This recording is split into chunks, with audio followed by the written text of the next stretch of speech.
6 practices in, about where you'd want to be, a little behind, a little ahead. How would you assess things? I think it's, everything's process oriented, so the process is very good. I don't think results wise we're where we want to be, but I think we're a long ways away of where we want to be, but way ahead of where we were last year.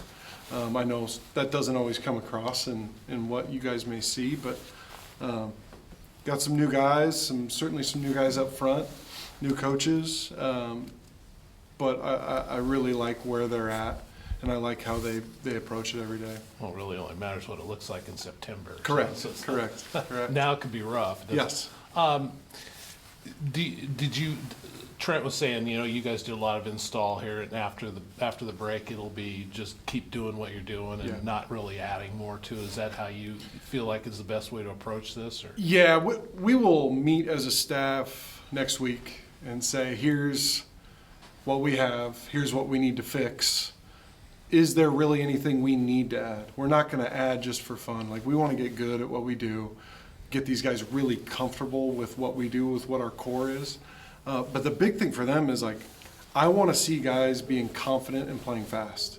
I don't want them thinking. I want it to be, they hear the play, they're confident in what they hear, and they can go play as fast as they can, because that's who you see. And that guy's a good football player.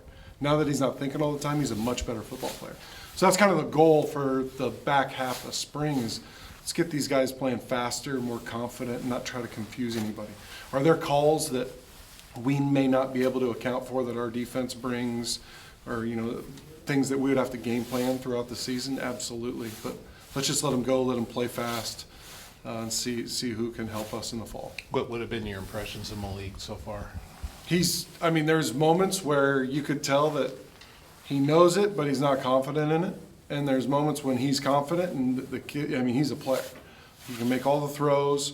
He's got unbelievable leadership ability. He's fun to be around. He's here in the morning, every morning at 6 a.m. He's always here in the afternoons. The guy is a pro in that sense. We just need to keep working and get more and more confident and get him to where he feels really confident with what we're doing. I think we're on a good path, but there's good reps and then there's bad reps. Is what you're asking him to do quite a bit different than what he'd been doing, or about the same, or? More or less. There's some that's very similar, and some that we've said, hey, let's kind of do this. This is something that he feels really confident with. And some stuff where he said, I've never really done that before. I was like, let's just try it. See if you like it. If you don't like it, I'm not going to call it. Yeah. But just try it. Give it a shot. It's something that we've had success with before, so let's try it out. Yeah. A bit of a thinner running back room this time than it was at this time last year. Mm-hmm. What have you liked out of Cornell and Sala as kind of the two sophomores? I think Cornell did a nice job running it today, specifically. I think, especially with that position, you don't really know until you see it out there. There's a couple tackles that he broke. There's a couple that we need him to step out of. So I think Cornell is coming along and developing other areas of his game. I think he's a good runner right now, develop the pass catching area. And then Sala is,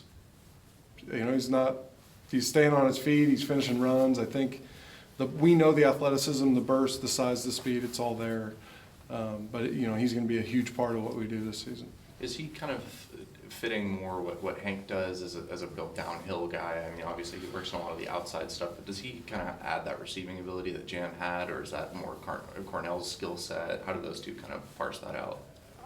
I think that to say that Hank and Sala are the same, I would say no. There's a different skill set, different size. There's certain run schemes that you may feel comfortable with both of them, and certainly you may lean more one way or the other. Sala I think the speed is the thing that's different with him, and he's a bigger body. But just because you're bigger doesn't always mean you run harder. You guys know Anthony Hankerson runs hard, so we'll use all of them. We're going to need all of them. We need to make plays, and we need the young guys to keep elevating. You've got Danny in. Mm-hmm. What's it like, that relationship, and now that relationship kind of in a new context? Yeah, I've known Danny for 20 years. His kids were in my wedding. Like, very close. It's really good for me to have somebody around. It's low ego, high intelligence. He's just awesome for me, and he knows he can be honest with me and say, hey, can't do this, or what do you think about this? So that he's been really good for me to have around. When it comes to Maalik, how much are you having to change the way you ran the offense last year to fit what he's best at? We do. I mean, I don't think it's any mystery to anybody that he's a different athlete than Jabari or a different athlete than Giovanni was. I think that's pretty obvious to everybody. But we've got systems within our offense of the way we call things or different terminology that we use that adjust more to him. I think it's just, we're not going to put him in situations where he's got to run, I think.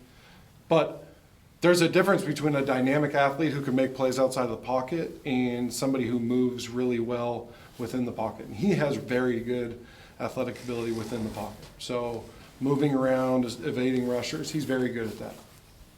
Obviously, it's typical for defense to sort of be ahead at this point in the year, but how much do you gauge the offense and how they're playing right now when like you mentioned, it's this period of time where you're allowing them to be a little bit messy, play a little sloppy, just to figure it all out? I don't think, we don't want that.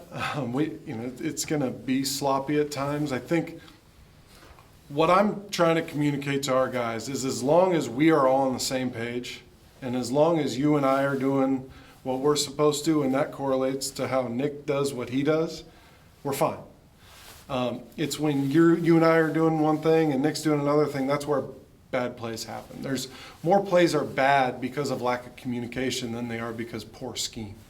And so getting these guys playing on the same page, understanding what they're doing, being able and ready to communicate that and be loud and talk is really what this is all about. We'll fix the scheme stuff in the season. We're not going out there and drawing up plays just specifically to beat Trent Bray's defense. We would have to be very specific to how we ran things if we did that. We want to get our core offense in. If they make a good call, hey, we'll deal with it. Let's get everybody on the same page with good technique, and we've seen a lot of that. Now we've got to fine-tune some of that technique stuff, and then we've got to make plays when we have opportunity to make plays. Quarterback's got to make throws. Quarterback's got to be better with their eye progressions, but that's kind of what we're after here. It's process-driven. It's not necessarily the result. So is that sort of the area you feel like you guys still need to grow the most in, just the communication piece? I think that's certainly a part of it. I think you're really harping right now on communication. You're harping on relentless effort, and you're harping on being deliberate out there with what your techniques are.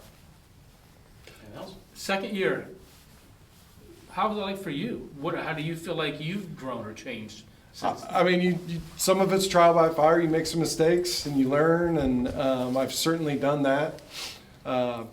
But just understanding kind of what my strengths are, what I need to lean on other people for.